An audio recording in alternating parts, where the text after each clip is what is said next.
For focus, and we head to the Indian capital of New Delhi. In a few months, the country will hold general elections. Nearly 800 million people are expected to vote for the next government. Well, one of the hot-button issues, corruption.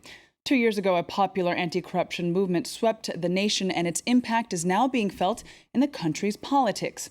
A new party, the AAP, or Common Man's Party, is promising to clean up graft. Our team in India filed this report. It's a sight that's hard to believe. Rajesh Garg, a recently elected member of Delhi's Legislative Assembly, has shunned big cars in favor of the humble rickshaw. Rajesh is a member of the Aam Aadmi Party, a new political outfit that wants to weed out elitism and corruption from politics. The benefit of traveling in a rickshaw is that I can feel the potholes on the road.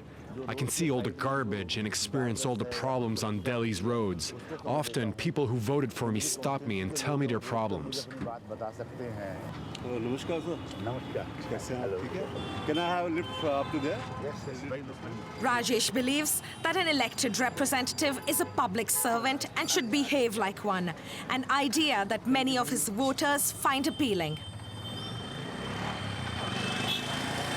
Before it was not like that. Why? Because they used to travel on the red light. They have their private cars, and they don't think as the common people think. Today, Rajesh is headed to the Delhi Assembly as a member of the city's new government. Nobody could have predicted the Aam Aadmi Party's spectacular rise. The year-old party won a crucial election in New Delhi entirely on an anti-corruption platform. A few days ago, thousands of people assembled in the heart of Delhi to watch them being sworn in.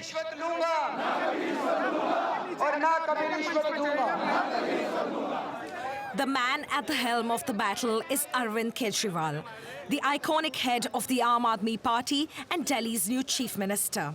Kejriwal is a former bureaucrat whose foray into politics was mocked by powerful politicians. It is a political revolution. Why do you say that? Otherwise, ordinary people like us can never enter these buildings. Corruption is the priority. We will try to reduce corruption and take strong action against corruption. Barely a few weeks old, Kejriwal's government has already implemented crucial anti-corruption policies, like the introduction of a new helpline that encourages the public to report corrupt practices. Each day, hundreds of people wait at Kejriwal's office, hoping to get an audience with their white knight. He's told me to come and see him directly. This woman believes public authorities were bribed to demolish her house.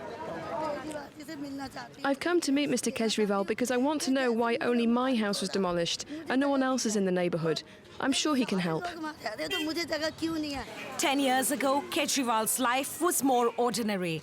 Like Afroz, he too was an activist focused on using the country's newly implemented Right to Information Act to empower the common man. Here are all the right to information documents I filed with the Health Ministry.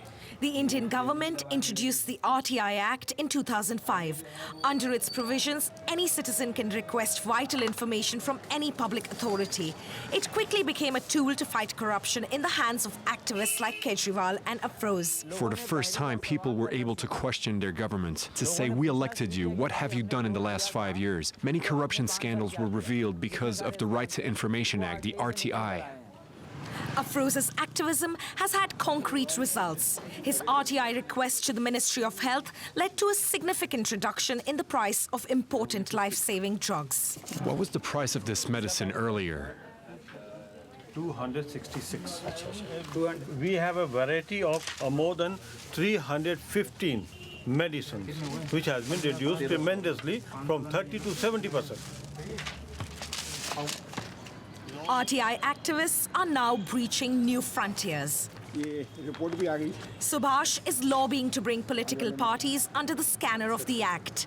This, he believes, will go a long way towards introducing transparency and accountability in Indian politics. There is no internal democracy. There is a lot of funding from the black money, unaccounted money, and no poll reforms are there in India. Therefore, they are running political parties like political shops for personal benefits of some political bosses. By exposing powerful people, activists in India often pay with their lives. Since 2007, over 215 RTI activists have been threatened, harassed, and sometimes killed. Most of them hope Kejriwal's rise to power will usher in a new era for Indian activism. Well, that was